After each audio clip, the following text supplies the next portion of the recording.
Et bonjour, celui-ci est pour vous. Je sais pas si je vous ai déjà rencontré. Non. Alors moi je suis youtubeur. Je fais des reportages YouTube. Est-ce que vous connaissez YouTube? Oui. Je demande ce qu'il y en a qui ne connaissent pas. Alors moi je viens voir spécialement les jeunes aujourd'hui parce que j'ai remarqué qu'on parlait de beaucoup de choses. Mais il y a une chose sur laquelle on ne discute jamais, c'est qu'un jour ou l'autre on va mourir. Oui. Et ça on y va tous, riches ou pauvres. Et jeunes ou moins jeunes. Alors moi la grande question que je vous pose à vous, parce que vous êtes jeunes, je suis ni témoin de Jéhovah ni rien de tout ça, je ne remplis aucun bâtiment. Ça c'est annoncé d'avance aussi. Et je ne vous juge pas non plus. C'est qu'est-ce que vous croyez après la mort. C'est ça qui m'intéresse moi. Est-ce que pour vous ça s'arrête ou est-ce que ça continue? J'ai aucune idée. J'ai pas. D'accord. Je donne pas forcément mon avis après. Ouais. Je sais pas trop. Mais qu'est-ce que vous croyez personnellement? C'est par exemple, vous mourrez là tout de suite, qu'est-ce qui vous arrive? Mis à part que le corps il retourne dans la poussière. Mais l'âme, est-ce que vous êtes croyante? Est-ce que vous croyez en Je suis Dieu? musulmane. D'accord. Alors si vous êtes musulmane, c'est que vous croyez en Dieu et vous croyez aussi à un jugement. Oui. C'est-à-dire qu'il y a un enfer et un paradis. Alors, vous croyez en Dieu comme moi. Comment est-ce que vous savez, aux yeux de Dieu, si vous faites du bien ou si vous faites du mal? Par exemple, est-ce que tout le monde peut aller au paradis? Non. Parce qu'en fait, c'est par rapport au. Ce qu'on fait, c'est soit que ce soit bien, que ce soit mal. Ouais, Et après, on sera jugé, c'est Dieu qui décide. bien sûr. Mais alors, comment est-ce que vous savez si vous faites du bien ou du mal, vous? Sur quoi est-ce que vous vous basez, par exemple? Je pense que. Déjà dans le Coran, il y a des. Ouais. Il y a des choses qu'on ne doit pas forcément faire Oui, et qu'on ne doit pas forcément dire aussi. d'accord. Et je regarde d'abord ça et Ouais. après, Donc, c'est-à-dire qu'il y a une loi, en fait. Et cette loi, moi, c'est celle que je crois moi aussi, que les musulmans acceptent, qui s'appelle la loi de Moussa, qui est la loi de Moïse, qui est les 10 commandements. Et cette loi, elle est merveilleuse parce que peu importe la religion, elle montre d'une qu'on ne peut pas se juger, même si on ne se connaît pas, hein, vous et moi, malgré aussi la différence d'âge. Elle ferme aussi la bouche à certains religieux qui se croient mieux que nous aussi. Et vous allez voir pourquoi je dis ça. Et je ne vais même pas aller jusqu'à 10. Alors moi, j'ai cassé les 10 commandements. Hein. S'il y en avait 11e, je l'aurais cassé aussi, ça c'est sûr. Et vous allez voir, il y a un commandement qui dit tu ne mentiras point. Est-ce que ça vous est déjà arrivé de dire un mensonge, même pour faire du bien, hein, je parle, hein. Oui. Moi aussi. Il y en a un qui dit tu ne voleras point. Est-ce que ça vous est déjà arrivé de prendre quelque chose qui n'est pas à vous, mais peu importe la valeur? Oui. Moi aussi. Il y en a un qui dit tu honoreras toujours tes parents. Alors là, attention, il y a un piège. Est-ce que vous êtes sûr que vous les avez toujours honorés? C'est-à-dire honorer. Est-ce que vous leur avez toujours obéi, jamais menti?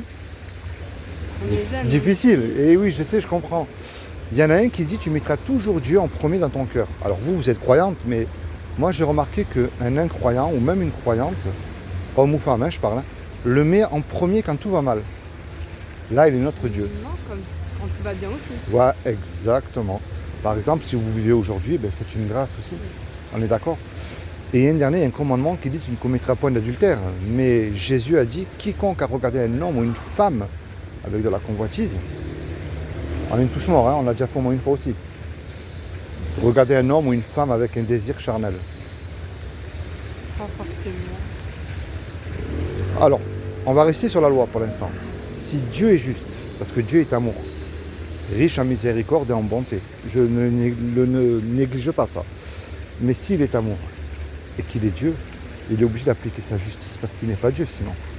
Sur cette loi-là, est-ce que vous êtes coupable ou innocente? Que vous avez admise, vous comme moi, hein, qu'on l'a cassé. Je sais pas du tout. Eh, c'est difficile, et je sais. Vous savez, c'est pas comme si vous faites 20 ans de prison, que vous avez effectué votre peine et puis que vous sortez. C'est vrai que l'enfer est éternel et c'est ce qu'on mérite tous face à cette loi-là. Pourquoi je dis tous? C'est dur, hein, de bon matin, mais parce que montrez-moi un homme ou une femme qui accomplit les 10 commandements, ça n'existe pas. Et même de nos propres forces. Alors là, je vous assure, s'il y a une personne qui l'a accompli, il a accès au paradis tout de suite. Ça n'existe pas.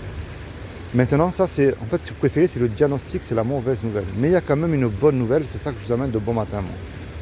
Est-ce que vous savez ce que Dieu a fait pour vous il y a 2000 ans pour vous éviter d'y aller en enfer?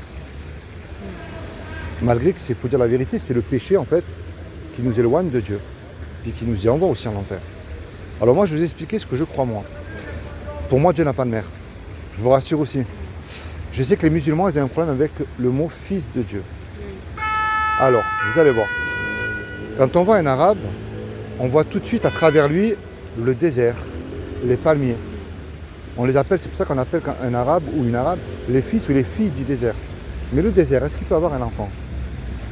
Est-ce qu'il peut avoir quoi? Un enfant? Bien sûr que non. Les Égyptiens ou les Égyptiennes, on les appelle les fils ou les filles du Nil. Est-ce que le Nil peut avoir un enfant? Non. C'est une image. Et en fait, c'est pour ça qu'on dit quiconque croit que Jésus est ressuscité du royaume des morts le troisième jour, il aura la vie éternelle à mes côtés. Quand on dit fils de Dieu, c'est une image, c'est pas un blasphème. C'est que vous voyez Dieu à travers lui parce qu'il n'a jamais péché. C'est le seul qui a accompli la Torah. Quand vous faites la fête, il ne faut pas que l'agneau soit malade, sinon ça ne marche pas. Eh bien, vous voyez, c'est ce que Jésus a fait lui aussi. C'est pour ça qu'on dit quiconque croit. Il n'a pas dit de faire, il a dit de croire. Alors je sais que les musulmans, ils y croient en Jésus. C'est un prophète. Oui, alors c'est vrai que vous y croyez, mais les démons aussi, ils y croient. Et eux, ils tremblent parce qu'ils le connaissent et savent qui il est. Alors moi, le but de ma démarche, je ne vous convertis absolument pas. Je ne remplis ni les mosquées ni les églises. Ça, c'est annoncé d'avance. Mon but que je vous donne, vous en faites ce que vous voulez. Je ne suis pas mieux que vous et loin de là, mais je vous le dis avec amour. Ça s'appelle la repentance. C'est-à-dire qu'chaque jour, on se repent de nos péchés et avec foi, parce que c'est la foi qui déclenche tout. C'est comme si que vous et moi, on va faire, je sais pas, on va braquer la boucherie qui est derrière, on prend la caisse, puis tous les deux, on se fait serrer. On passe devant le tribunal, et puis le juge il nous dit à tous les deux, je vous laisse le choix. Vous me donnez 1 million d'euros de caution, ou vous partez tous les deux 15 ans en prison. On n'a pas l'argent, parce que vous et moi, on s'est fait attraper par la police. Puis qu'on le veuille ou pas, on ne peut pas revenir en arrière et effacer le mal qu'on a fait. Et on ne peut absolument pas dire au juge, monsieur le juge, sur la vie de ma mère, je ne recommence plus, vous êtes bon, miséricordieux. Enfin, vous connaissez la chanson, hein? Ça ne marche pas, ça. Le juge va dire, c'est vrai que je suis bon, miséricordieux. Mais moi, je suis obligé d'appliquer la justice. Vous me donnez la caution, vous partez en prison. On se regarde tous les deux, on ne sait plus quoi faire. Et puis il arrive tout à coup un homme qu'on ne connaît pas dans la salle. Et cet homme-là, il ne nous connaît pas, mais par amour pour nous, il décide de verser la caution. Puisque la caution elle a été payée, le juge il est satisfait, il nous libère. Mais imaginez-vous le film là tout de suite. Cet homme-là, maintenant qui a payé la caution, il se présente en retour devant vous. Qu'est-ce que vous allez lui dire à cet homme-là, sincèrement? Déjà merci. Oui, bah oui, je dois nous avoir. Voilà. Si vous demandez un service, la moindre des choses, je pense que vous allez lui rendre aussi. Est-ce que vous voyez c'est quoi à peu près l'image que je viens de vous donner là? Oui. Dites-moi un petit peu. Bah, comme vous avez dit, qu'on doit se repentir et qu'on Oui. doit aider les autres. En fait. Alors, cette image-là que je viens de vous donner, c'est ce que Jésus a fait pour vous il y a 2000 ans sur la croix pour vos péchés et les miens. Et je vais vous poser 2 questions. Pourquoi je vous ai parlé de Jésus? Alors, vous m'avez dit tout à l'heure, c'est vrai que les musulmans, ils y croient. Et je le sais. Mais croire, c'est autre chose. Parce que les démons, je vous ai expliqué qu'ils y croient aussi. Est-ce que vous devez lui obéir? C'est autre chose. Est-ce que vous devez obéir à Jésus et aussi lire l'évangile? On doit obéir à notre Dieu du coup et Ouais. déjà au Coran. Mais est-ce que vous devez faire ces 2 choses-là que je vous ai dit? Pareil, Obéir à Jésus et lire l'évangile. Alors quand je dis obéir, c'est-à-dire, puisque le Coran me dit de lui obéir, je dois lire ce qui me dit ça. C'est pour ça que j'ai dit le mot Coran. Regardez bien. Je l'ai dans le sac à dos. Hein. Ça, c'est les sourates du Coran. Ouvrez-le, vous allez voir le petit traité. Là, vous avez ce que je vous ai dit au début. Le Coran enseigne que le véritable musulman doit suivre l'Injil. Mais ce qui est merveilleux dans le Coran, c'est que le Coran, il dit que ce n'est pas lui la direction de la lumière. Le Coran, il dit que c'est bien l'Évangile, la direction de la lumière. Vous voyez? C'est-à-dire que le Coran, il enseigne que c'est l'Évangile qui est un guide et une lumière. Le Coran enseigne que le véritable musulman doit obéir à Jésus. C'est la sourate l'ornement, hein. Vous pourrez regarder sur votre téléphone après. Et quand Jésus apporte à l'épreuve, il dit là, c'est Jésus qui parle. Je suis venu à vous avec la sagesse et pour vous expliquer certains de vos sujets de désaccord. C'est entre les musulmans et les chrétiens les désaccords. Craignez Dieu et obéissez-moi. Et là, c'est encore plus merveilleux parce que les 2 dernières sourates qui est derrière, hop, regardez ce qu'elles enseignent. Le Coran enseigne que si tu crois l'Injil, tu es sur le bon chemin. Vous voyez, ceux-là sont sur le bon chemin de leur Seigneur et ce sont eux qui réussissent dans cette vie et dans la vie future. Alors moi, pourquoi je vous ai expliqué ça? Parce que moi, mon but, Dieu nous demande de le chercher. Chaque jour est du plus profond de notre cœur. Et si le Coran vous enseigne de lire l'Évangile, il faut le lire. Certains disent que l'Évangile a été pas falsifié, mais mal interprété. Mal interprété, je vais vous expliquer ce que ça veut dire. Ça veut dire que si par exemple vous me donnez le Coran, que j'ai dans le sac à dos d'ailleurs, je l'interpréterai à ma façon, c'est-à-dire que je l'interprète mal. Vous avez les catholiques qui interprètent mal la Bible, les protestants pareil, les évangéliques pareil, ça veut dire ça. Mais si le Coran il vous dit que c'est un guide et une lumière, alors moi je veux vous encourager à faire quelque chose, à le lire et à chercher. Il y a certaines réponses, vous pourrez me poser les questions, je n'aurai pas les réponses. Dieu est... Vous savez, le surnaturel de Dieu, on ne peut pas le comprendre, c'est pas possible. Un être humain ne peut pas comprendre. Mais par contre, s'il nous dit de le lire et de le chercher, et qu'il nous dit que dans le Coran, c'est la direction de la lumière, ça veut dire qu'il y a le Coran, il enseigne que s'il y a un passage secret qui amène à l'évangile et à l'entrée du paradis, c'est Jésus qui a. Et moi, c'est ça que je veux amener. C'est pas une religion. Vous savez, Jésus, on en a fait une religion, mais alors, ils ne le connaissent absolument pas. C'est une relation personnelle. Alors, pourquoi je vous dis personnelle? En tant que musulmane, vous avez peut-être subi des injustices que je n'ai pas subies moi. Vous avez peut-être subi, je sais pas moi, des insultes que je n'ai pas eu moi. Vous avez eu aussi des joies que je n'ai pas eu moi. Vous voyez, ça veut dire que pour moi, Dieu n'est pas une religion. C'est une relation personnelle. Parce que pourquoi? Depuis que vous êtes né, il n'y en a qu'une comme vous. Puis il n'y en aura jamais deux comme vous, on est bien d'accord. Et moi, c'est ça que je vous amène. C'est une relation personnelle. Et je peux vous dire une chose. Peu importe qui vous décidez de suivre, ni vos parents, ni un membre de votre famille pourra avoir ce qu'il y a dans votre cœur.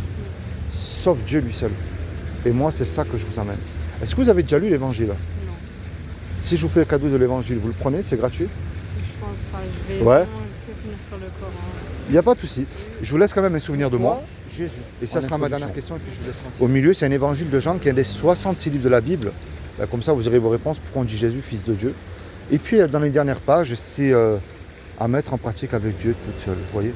Et ma dernière question, est-ce que vous sauterez d'un avion sans parachute et en plein vol? Moi non plus, avec un parachute, je vais le voir de toute manière. Mais on ne se connaît pas, vous et moi. Mais un jour ou l'autre, on va faire le grand saut dans la mort et ça, on y va tous. Et peu importe la religion, Oui. on passera tous devant Dieu. Mais la grande question que je vous pose, c'est à vous de réfléchir toute seule. Est-ce que Jésus ne serait pas votre parachute? Ça, c'est à vous de voir. Je ne peux pas vous imposer, comme on dit. Mais parlez à Dieu avec vos mots à vous. Vous savez, moi, je suis sûr que le Coran appelle un Jean du livre. Dites-lui quel est ce Jean du livre qui est venu, qui m'a abordé. Moi, je suis musulman, Jésus, pour nous, c'est un simple prophète ou est-ce que, Seigneur, est-ce qu'il est plus qu'un prophète? Et je te demande vraiment de m'éclairer sur ça. Oui, c'est ça la prière. C'est pas... Oui. C'est avec vos mots à vous. Ou Seigneur, aujourd'hui, je suis en colère contre toi. Pourquoi il m'arrive ça? Reprends-moi, peut-être je suis sur un mauvais chemin. C'est ça qu'il demande. Vous voyez? Soyez bénis, vous et toute votre famille. Merci. Puis merci de m'avoir supporté quelques minutes. Allez, merci, bonne journée, au revoir.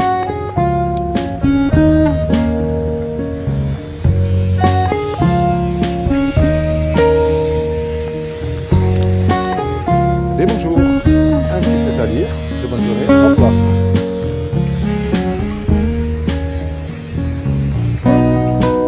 Et bonjour et un bon appétit aussi en même temps. Bonne journée.